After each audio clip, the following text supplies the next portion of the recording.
Welcome to అమ్మ కుట్టి vlogs. మేమైతే శివరాత్రి రోజు గంగ స్నానానికి వెళ్ళినాము ఫ్యామిలీ అంతా కలిసి అని అంటుంది. ఎవరు కనిపిస్తలేరు అని అనుకుంటారు కదా. నాకు తెలిసి నా వీడియోస్ చూసే వాళ్ళందరికీ తెలుసండి, మేము ఫ్యామిలీ మొత్తం కలిసి వెళ్ళాలంటే బైక్ పైన నలుగురం పట్టాం కాబట్టి ఇద్దరేమో ఆటోలో వెళ్ళాలి, ఇద్దరేమో బైక్ పైన వెళ్ళాలి. అంటే మా స్మైలమ్మ నేను ఆటోలో వెళ్తున్నాం అనమాట. వెనకాలనేమో మా ఆయన ఉన్ను మా మిల్కిని తీసేసుకొని వెనకాల వచ్చేస్తారు. అయితే నేను వెళ్తూ ఉంటే నాకు ఈ రోడ్డును చూడంగానే సడన్గా నేను కాలేజ్కి వెళ్ళిన డేస్ అయితే గుర్తొచ్చేసినాయి. నేను డైలీ కాలేజ్కి వెళ్ళేటప్పుడు ఇదే రోడ్ పైన నడుచుకుంటూ వెళ్ళేదాన్ని ఫ్రెండ్స్ తోటి కలిసి. ఒకేసారిగా మా ఫ్రెండ్స్ ఇక్కడ నడుచుకుంటూ వెళ్ళేది. మేము కాలేజ్కి వెళ్ళేటప్పుడు ఇక్కడ అంత షాప్స్ అనేది ఎక్కువగా లేవండి, ఇప్పుడైతే చాలా డెవలప్ అయిపోయింది. కానీ అప్పుడు మధ్యలో ఎక్కడో ఒక బేకరీ ఉండేది, అక్కడ ఆగేవాళ్ళం అనమాట కొనుక్కొని తినడానికి. సర్లే ఆ సోదంతా మాకెందుకులే అని మీకు బోర్ వచ్చేస్తుందేమో, ఆ టాపిక్ అంతతో కట్ చేసేద్దాము. ఇంకా ఫైనల్గా అయితే మేము ఆటోలో వచ్చేసి ఇక్కడ ఆగేసినాము. అయితే చాలా దూరంలో ఆటోలు అయితే ఆపేసిరండి, లోపలికి వెళ్ళటానికి వీల్లేదు. ఇక్కడ ఆగిన తర్వాత మేము ఆటో దిగేసి వెళ్తూ ఉంటే మధ్యలో మనకి పోయిన శివరాత్రికి అనుకుంటా ఇక్కడ మహాప్రస్థానం అని చెప్పేసి కట్టించారు. నేను ఉండేదైతే లోకల్లోనే కానీ ఇంతవరకు లోపలికి వెళ్ళలేదండి. 1 ఇయర్ అయితే అవుతుంది వాళ్ళకి. వెళ్ళేటప్పుడు చూద్దాము.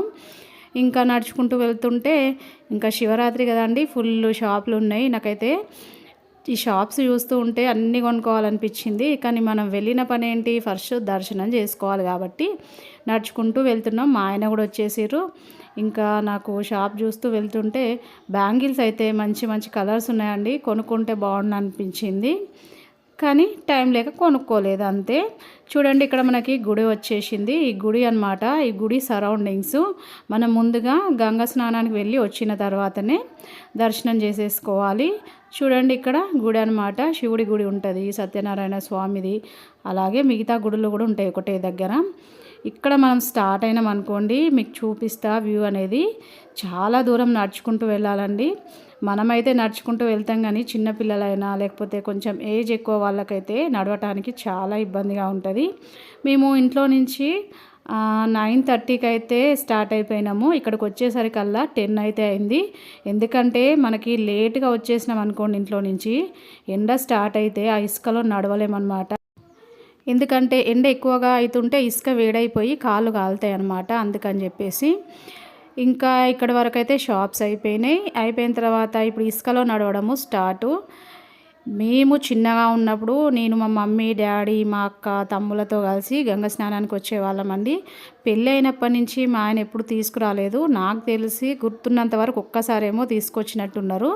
చాలా సంవత్సరాల తర్వాత ఇప్పుడు పిల్లల్ని తీసుకొని వస్తున్నా. ఎప్పుడు వచ్చినా సరే మేము ట్యాప్స్ దగ్గరే అలా వాటర్ జల్లేసుకొని దర్శనం చేసుకుంటాం, లోపల వరకు రాలేదు. ఒకసారి మీకు వ్యూ చూపిస్తున్నా చూడండి, ఎంత లాంగ్ ఉందో నడవటము. ఇంత దూరం నడవాలన్నమాట. నడుస్తూ నడుస్తూ మా మిల్కమ్మకి కాలు నొప్పులు వచ్చేసాయని అక్కడనే కూర్చుంది.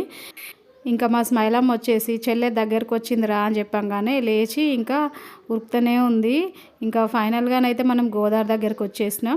వచ్చిన తర్వాత ముందుగా నేను మా మిల్కిని తీసేసుకొని లోపలికి నడుచుకుంటూ వెళ్తున్నా. మరీ వాటర్ ఎక్కువగా లేవండి, చూడండి మీకు చూస్తే అర్థమైపోతుంది. కనీసము మోకాళ్ళ వరకైనా లేవు. అందుకని చెప్పేసి మా మిల్కిని తీసుకెళ్ళినా కానీ లేకపోతే మాత్రం అసలు లోపల వరకు తీసుకెళ్ళను. తన వరకు ఏందండి, నాకైతే ముందుగా వాటర్ అంటే చాలా భయం, ఎందుకంటే నాకు స్విమ్మింగ్ రాదు. అందుకే కొంచెం లోపలి వరకు వెళ్ళేసి నీళ్ళలో ఒక 5 సార్లు మునిగి పైనకి లేచిన తర్వాత అప్పుడు మెల్లగా నడుచుకుంటూ వచ్చేసినాక ఇక్కడ మనము గంగమ్మ తల్లికి పూజ చేసుకోవాలి. ఇక్కడ గంగ స్నానానికి వచ్చిన ప్రతి ఒక్కరూ గంగమ్మ తల్లికి పూజ చేసుకొని కొబ్బరికాయ కొడతారండి. అంటే తెలియని వాళ్ళ కోసం చెప్తున్నా నేను.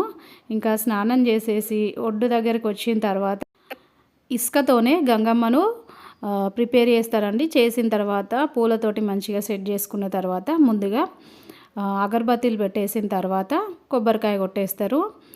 ఇక్కడ అగరబత్తీలు అయితే అస్సలు గాలికి అంటుకోవట్లేదు, అటో ఇటో. ఇంకా అగరబత్తీలు పెట్టిన తర్వాత కొంచెం మొక్కేసుకొని పసుపు కుంకుమ వేసేసుకున్న తర్వాత కొబ్బరికాయ కొట్టేసుకున్నాక మనకి పూజ అయితే కంప్లీట్ అయిపోతుంది ఇంతటితోటి. ఇక్కడ మనం పూజ చేసుకున్న తర్వాతనే దేవుడి దర్శనం చేసుకోవాలండి. ఇంకా నేను ఒడ్డుకొచ్చేసిన తర్వాత మా ఆయన పిల్లల్ని తీసుకొని వెళ్తుండ్రు. మినిమం 1.5 అవర్ వాటర్లో ఆడుకున్నారండి పిల్లలైతే. అస్సలు రమ్మనంటే రావట్లేదు. మళ్ళీ ఎండ అయిపోతుంది కదా అని చెప్పేసి నేను పిలుస్తూనే ఉంటే, ఇంకా మా చిన్న పాపకైతే ఇంకా అసలు వాటర్లో ఆడుకోనివ్వట్లేదు అని చెప్పేసి కోపం వచ్చేసింది అనమాట. మొత్తం మొహం అంతా మార్చేసుకుంది. కాకపోతే తనకి ఇయర్ ప్రాబ్లం ఉందండి. దానికని చెప్పేసి నాకు జలుబు అవుతుందేమోనని చెప్పి టెన్షన్ ఉంటుంది. అందుకని చెప్పేసి వద్దని చెప్తే తనకు అర్థం కాదు. నేను తను అర్థం చేసుకుందామా అంటేనేమో హెల్త్ ప్రాబ్లం. అసలు ఈ రెండింటి మధ్యలో అసలు ఏం చేయాలో నాకే అర్థం కాదు. సర్లే పోనీలే అని చెప్పేసి మా ఆయన అనేసరికి కాసేపు ఆడుకుంది. ఇంకా నేను రాను రాను అంటుంది. ఇంకా మా స్మైల్ అమ్మ తన్ని బయటికి తీసుకొస్తుంటే చూడండి ఫేస్ ఎట్లా పెట్టేసుకున్నదో. బయటికి వచ్చిన తర్వాత ఇంకా మేము గుడి దగ్గరికి వచ్చేసినాము. వచ్చిన తర్వాత ఇదండి గుడి వ్యూ. ఇంకా లోపలికి వెళ్ళి దేవుడిని మంచిగా మొక్కేసుకొని దేవుడికి పాలాభిషేకం చేయించుకున్న తర్వాత అన్ని దేవుళ్ళకి మొక్కేసుకొని బయటకు వచ్చినాక కాసేపు కూర్చొని మా ఆయన మిల్కమ్మ బైక్ పైన అయితే వెళ్ళిపోయారు. ఇంకా మా స్మైలమ్మ నేను వెళ్ళాలంటే ఆటో దగ్గరికి నడుచుకుంటూ వెళ్ళాలి కాబట్టి నడుచుకుంటూ వస్తుంటే మధ్యలో నేను ఇందాక చెప్పా కదండి మహాప్రస్థానం అని చెప్పేసి, ఇంకా మనం వెళ్తున్నాం కదా మమ్మీ లోపలికి వెళ్దామని చెప్పేసి మా స్మైలమ్మ అనగానే మేము లోపలికి వచ్చేసినాము. మా ఆయన మిల్కీ లేరు కదా తర్వాత వస్తామని చెప్తే కూడా తను అస్సలు వినకుండా నన్ను లోపలికి తీసుకొచ్చిన తర్వాత చూడాలండి ఎంత బాగుందంటే నాకైతే చాలా బాగా నచ్చింది. ఇది కంటించి 1 year అవుతుంది కానీ మేము ఉండేది ఇక్కడే, కానీ మా ఆయన మాత్రం నన్ను ఇంతవరకు ఒక్కసారి కూడా చూపించలేదు. మా స్మైలమ్మ దయ వల్ల లోపలికి వచ్చి నేను కూడా యూస్ చేసుకొని ఫైనల్గా ఇక్కడ శివుడి దర్శనం అయితే చేసేసుకున్నా. నాకైతే చాలా బాగా నచ్చిందండి. అంతేనండి ఈరోజు వ్లాగ్ అయితే ఇది. మీకు కనుక నచ్చితే ఒక లైక్ చేయండి, వీడియోని షేర్ చేయండి, నాకు సపోర్ట్ చేయండి. మన అమ్మకుట్టి ఛానల్ని సబ్స్క్రైబ్ చేసుకోండి. ఓకేనా, బాయ్.